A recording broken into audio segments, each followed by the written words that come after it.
आज हम पढ़ेंगे सी स्टॉप्स टू कंकन। ये ओलिवर गोल्डस्मिथ का मास्टर प्ले है। पर प्ले शुरू करने से पहले हम सबसे पहले ओलिवर गोल्डस्मिथ के बारे में जान लेते हैं। Oliver Goldsmith English poet, playwright, novelist, essayist और मैन ऑफ लेटर्स हैं। He belong to the circle of Johnson and Reynold. इनके सर्कल का नाम द क्लब था। गोल्डस्मिथ ने अपना reputation as a writer the traveller को लिख करके इस्टेब्लिश किया। एंड जो सी स्टूप्स टू कनकर है वो इनका ड्रामेटिक मास्टर पीस है। इसको 1773 में लिखा गया था और इस प्ले को बहुत बार थिएटर पे प्ले किया गया है। तो चलिए अब हम पढ़ना शुरू करते हैं। इस प्ले में एक फैमिली है। इसमें 5 लोग रहते हैं। Mister hard castle, Mrs hard castle, miss hard castle, इसका नाम केट भी है, और टोनी लम्किन। मिस्टर हार्ड कैसल और Mrs hard castle husband wife है ऑब्वियसली, और मिस हार्ड कैसल उनकी बेटी है, और टोनी लम्किन ये उनका बेटा है। टोनी लम्किन जो है वो मिस्टर हार्ड कैस्टल का सौतेला बेटा है। मिस्टर हार्ड कैसल एक पुराने विचारधारा के व्यक्ति हैं। उनका जो घर है वो भी एकदम ओल्ड फैशन है, एकदम बार के जैसा लगता है। और इनके घर में एक और लड़की रहती है जिसका कि नाम है मिस नेविल। जो मिस नेविल है वो मिसेस हार्ड कैस्टल की भतीजी है और वो इनके साथ रहती है। इस फैमिली में जो टोनी है वो अपनी माँ का फेवरेट है, और जो केट है वो अपने पापा यानी कि मिस्टर हार्ड कैस्टल की फेवरेट है। अब एक दिन क्या होता है कि जो मिस्टर हार्ड कैसल हैं वो कैट को कहते हैं कि उनके दोस्त चार्ल्स मार्लो का बेटा मार्लो आने वाला है उसको देखने के लिए। तो जो केट है वो अपने पापा की हर एक बात को मानती है, इसलिए वो रेडी हो जाती है कि ठीक है। लेकिन फिर भी वो अपने पापा से पूछती है कि जो मार्लो है वो कैसा है। तो उसके पापा उसको बताते हैं कि जो मार्लो है वो बहुत ही जेंटलमैन है, बहुत ही साई है और अच्छा लड़का है, ठीक ठाक लड़का है। यहाँ पर मैं आप लोगों को एक चीज़ बता दूँ दोस्तों कि जो टोनी है वो बहुत ही नटखट, बहुत ही नॉटी लड़का है। वो एकदम शराबी है और बहुत सारी नॉटी हरकतें करता रहता है।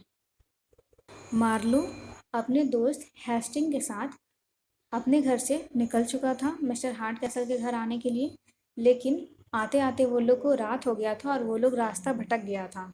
तो वो लोग ये सोचा कि अब किसी से पूछा जाए। तो वो लोग जहाँ पे रहता है वहाँ पे देखता है कि यहाँ पर एक पब नज़दीक में है। तो वहाँ पे जाता है वो लोग और एक इंसान से पूछता है कि क्या आप लोग इस पता को बता सकते हैं। तो वहाँ पर टोनी रहता है। टोनी आकर के देखता है कि ये मिस्टर हार्ड कैसल का पता है। तो वो बोलता है कि यहाँ पे आप लोग गलत डायरेक्शन में आ गए हैं, यहाँ से ये पता बहुत दूर है। तो फिर वो लोग बहुत घबरा जाता है। वो लोग सोचता है कि अब इतना रात हो गया है तो कहाँ पर आराम करें। तो फिर टोनी कहता है कि हम एक ऐसे जगह को जानते हैं जहाँ पे जा कर के आप लोग आराम से आराम कर सकते हैं। तो फिर मार्लो बोलता है कि ठीक है बताओ। तो फिर जो टोनी है तो वो अपने ही घर का पता वो लोग को बताता है, अपने ही घर में वो लोग को भेज देता है इन बता करके। अब जो मार्लो है वो आ तो जाता है मिस्टर हार्ड कैसल के घर, लेकिन उसको लगता है कि वो किसी इन में आया है और वो अच्छे से बिहेव नहीं करता है। मिस्टर हार्ड कैसल मार्लो के साथ बहुत ही अच्छे से बिहेव करते हैं। वो सोचते हैं कि ये मेरे दोस्त का बेटा है तो ऑफकोर्स अच्छे से बिहेव करते हैं। और जो मार्लो है वो लोग को एकदम बार में जैसे लोगों को ट्रीट करते हैं वैसे ट्रीट करता है। अब बात करते हैं दोस्तों टॉनी के बारे में। टॉनी ऐसा क्यों है? तो दोस्तों जो टॉनी है उसको उसकी माँ के लाड प्यार ने बिगाड़ रखा है। टॉनी को लगता है कि वो अभी भी छोटा है, अभी भी वो 18 साल का नहीं हुआ है। और एक्चुअली में वो 18 साल का हो गया है, लेकिन उसकी माँ जो है उससे ये बात छुपा करके रखी है। जो उसकी माँ है वो मिस्टर लम्कीन के साथ शादी की थी मिस्टर हार्ड कैसल से पहले। तो ऐसा ये है कि जब तक टोनी 18 साल का नहीं होगा तब तक उसको कुछ कुछ पैसा मिस्टर लम्कीन देते रहेंगे। इसलिए मिसेस हार्डकैसल ये बात टोनी को नहीं बताई है और उसको मतलब बड़ा नहीं होने दी है उसके नज़र में, जबकि वो बड़ा हो चुका है। और जो मिसेस हार्डकैसल हैं वो टोनी का शादी अपनी भतीजी नेविल के साथ करना चाहती है, क्योंकि जो नेविल है उसके पास कुछ गहने पड़े हुए हैं। तो मिसेस हार्डकैसल ये सोचती है कि अगर नेविल का शादी टोनी से हो जाएगा तो उसका जो बेटा है उसको कुछ काम करने का ज़रूरत नहीं है और साथ ही घर का गहना घर में ही रह जाएगा। लेकिन दोस्तों, मिसेस हार्डकैसल को ये बात नहीं पता है कि जो मिस नेविल है वो किसी और को लाइक करती है। वो टोनी से शादी करना नहीं चाहती है। मिसेस नेविल जो है उसका एक बॉयफ्रेंड है जिसका कि नाम है हेस्टिंग। जी हाँ, सही समझ रहे हैं आप। जो मार्लो के साथ आया है हेस्टिंग, जो मार्लो का दोस्त है, वही उसका बॉयफ्रेंड भी है और उसको वो लाइक भी करती है। लेकिन चूंकि हेस्टिंग और मार्लो यहाँ पे आ चुके हैं तो एक बार नेविल का मुलाकात हेस्टिंग के साथ हो जाता है और उसको पता चल जाता है हेस्टिंग को कि वो लोग मिस्टर हार्ड कैसल के घर में हैं। लेकिन नेविल और हेस्टिंग ये डिसाइड करते हैं कि वो लोग दोनों ये बात मार्लो को नहीं बताएंगे और वो लोग ये प्लान बनाते हैं कि जो उसका गहना है, जो नेविल का गहना है, उसको लेकर के वो हेस्टिंग के साथ भाग जाएगी। अब इधर हम बात करते हैं मार्लो और केट के बारे में। मार्लो और केट का एक मीटिंग अरेंज किया जाता है जिसमें केट और मार्लो एक दूसरे से बात करने आते हैं। तो जो मार्लो है जब वो केट से बात करने आता है तो एकदम साई के जैसा प्रिटेंड करता है। प्रॉब्लम उसकी ये है कि वो किसी भी अपर क्लास वुमेन के साथ उतना कंफर्टेबल नहीं होता है। वो अपना सर एकदम नीचे किया हुआ होता है और एकदम यस नो में केवल जवाब देते रहता है। केट मार्लो को अच्छे से ऑब्जर्व करती है और वो समझ जाती है कि अगर हमको इसको अच्छे से जानना है तो हमको कुछ और करना होगा। अब हम चलते हैं दोस्तों नेविल वाले स्टोरी में। यहाँ पे जो नेविल है वो टोनी के साथ अच्छे से बातचीत कर लेती है और वो लोग दोनों एक दूसरे को जानते हैं कि जो उसकी माँ है, मतलब जो टोनी की माँ है, वो उसका शादी उससे करना चाहती है। लेकिन वो लोग दोनों एक दूसरे के साथ शादी नहीं करना चाहते हैं, इसीलिए जो टोनी है वो नेविल का मदद करने के लिए तैयार हो जाता है। टोनी एक प्लान बनाता है जिसमें वो नेविल और हेस्टिंग को एक जगह खड़ा रहने के लिए कहता है और प्लान के तहत वो उसको कहता है कि हम अपनी माँ का गहना ला करके तुमको दे देंगे।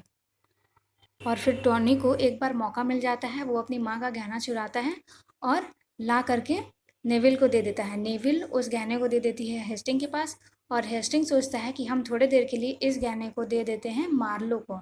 फिर मार्लो सोचता है कि इस गहने को हम कहाँ पे सेफ रख सकते हैं, तो वो उस गहना को दे देता है मिसेस हार्ड कैस्टल को। मतलब जो गहना था मिसेस हार्ड कैस्टल का, वो घूम फिर के उसी के पास आ जाता है। अब हम बात करते हैं केट का, यानी कि मिस हार्ड कैसल का।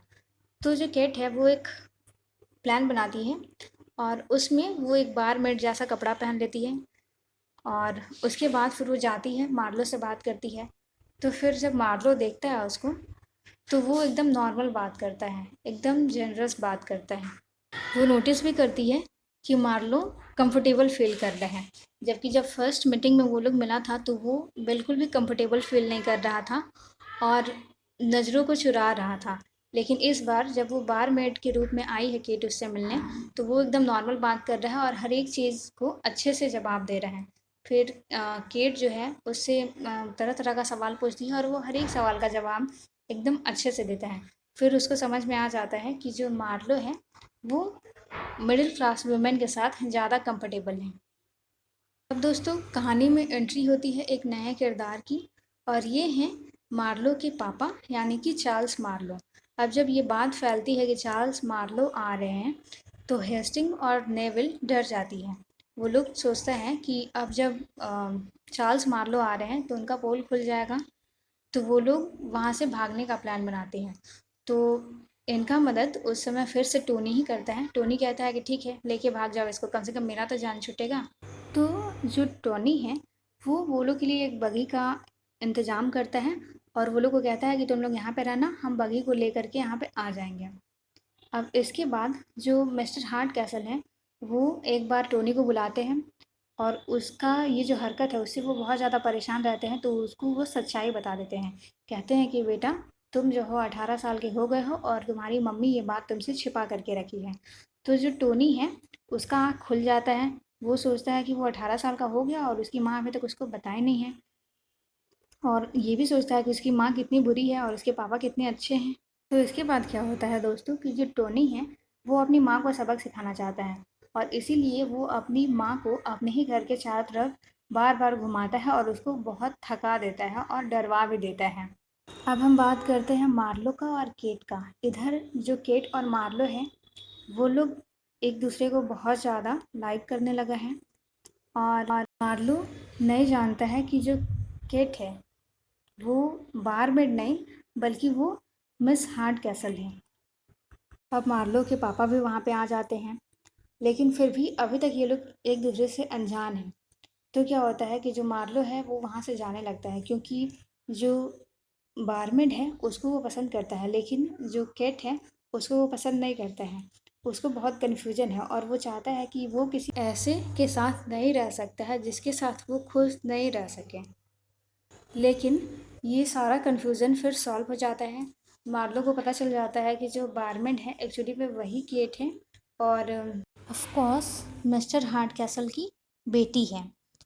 अब दोस्तों यहाँ पर हम बात करते हैं नेविल और हेस्टिंग का। इधर वो लोग तैयार था भागने के लिए, लेकिन फिर वो लोग सोचता है कि नहीं, वो लोग भागेगा नहीं बल्कि परमिशन लेकर के जाता है। नेविल को पूरा भरोसा रहता है कि जो मिस्टर हार्ड कैसल है वो लोग को परमिशन दे देंगे। अब यहाँ पर सब चीज़ सॉल्व होने लगता है धीरे धीरे।